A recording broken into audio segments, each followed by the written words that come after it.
What's up, YouTube? Another video? Holy cripes! I'm never usually back-to-back days, but this one is a contest, and it really gets me to ramble and tell stories, and I love stories, and I'm gonna try to keep it short and synchronized for you.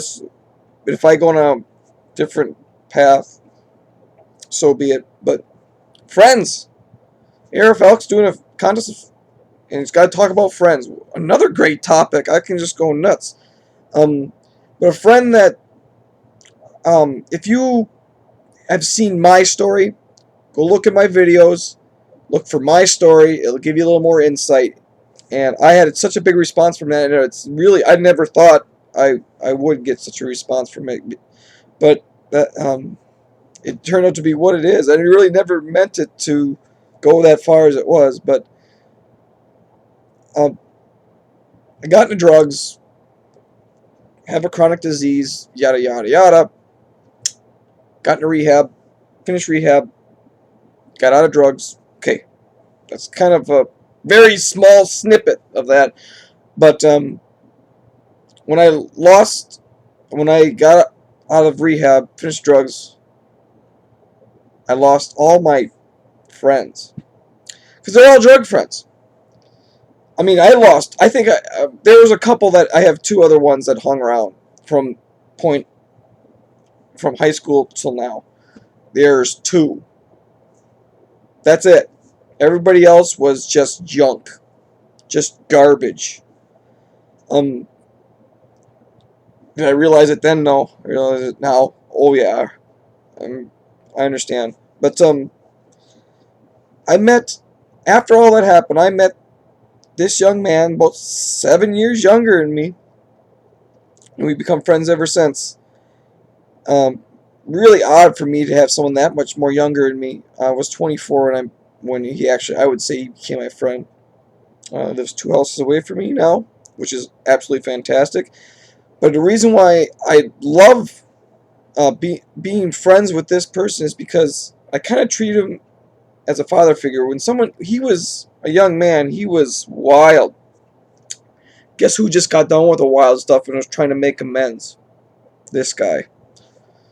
I didn't want to see him go down any kind of path I went down because my paths were just rocky and bumpy, and it's not the way to go. So I tried to mentor him. I took him under my wing. I made him feel special when his parents never made him feel special. They, in fact, abandoned him. He was living with his girlfriend at the time with her parents. So I took him under my wing, tried to be a father figure, sort of, but also be the guy that you could tell everything to. And it's exactly what he did. He never trusted anybody, and he had someone to trust. It's a fantastic relationship. It still is a fantastic relationship. I love the guy to death. He would never lie to me. Ever. I'm the one person in his life that he doesn't ever want to disappoint.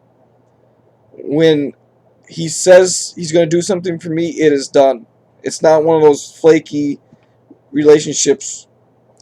He hates the fact that even thought of disappointing me, and that's a true friend.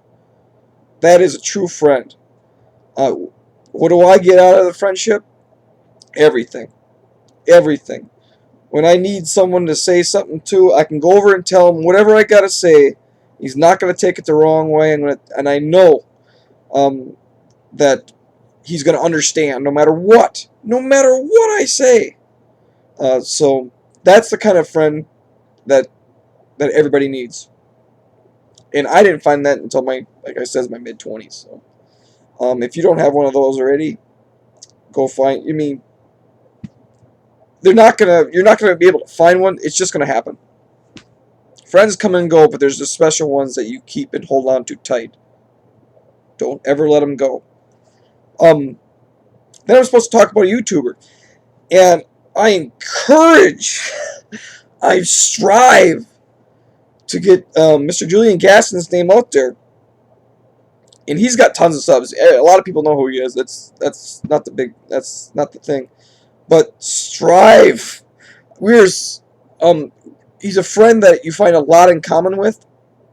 Even though he's so far away, it's the passion, the way he thinks. Um, I don't everything he says with meaning. Um, his 49ers beat the living crap out of my Packers, and he knows how devastated I am. So after that, you got to give me a few days. It's not because it's the team; it's just because of the loss. Um, but that being said, he kind of guided me how to make this experience with YouTube and the card community and blah, everything all together, um, and kind of guided me in the right path, and that's where I am today. Um, I feel like I'm doing the right thing here, and I want to share it with others. I ramble and talk because I talk to you with a personal attitude because I want people to know me personally. I don't want to just put up a for trade video and say yada and then have nothing with it. That means nothing to me. Um, every little video I usually put in a snippet of something that's how the way I am or why I do things. If you give me an opportunity to tell a story, it's gonna be told. So um and so Mr. Julian Gaston kind of guided me how to do it the right way.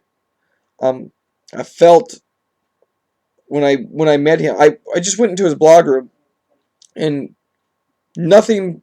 He reached out to me, which, like I says, I'm not a person to reach out to someone first. I really am not. My trust is really low when it comes to that. Someone has to usually reach out to me first. It's not because it's a defense mechanism, and that's the way I had to deal with a lot of things. I didn't trust anybody. I couldn't. So there's so when he reached out to me and just talked to me just like a normal person, because if you go on a blog, it's really, really, really negative. And when I went to his room, it was totally different. It's the homies. Just we can razz the crap out of each other, and I love that. And it's not gonna affect anything. But if someone's getting out of hand, it just doesn't happen in that room. It just doesn't. I called and congratulated his team, and I looked at my phone. I think we talked for almost 3 hours the other day, right after they won too. Um, and when they won the NFC Championship game, so it was about football mostly, but it also got into different areas, just like any friendship. It just gets into other things. So Julian Gaston, sub to him, get to know him personally. Just saying, he's my homie. He's my what I look to strive to be, as far as YouTubers go, and a person. So, Julian, you're the man, and thanks everybody for watching. Deuces. It's nice, eh?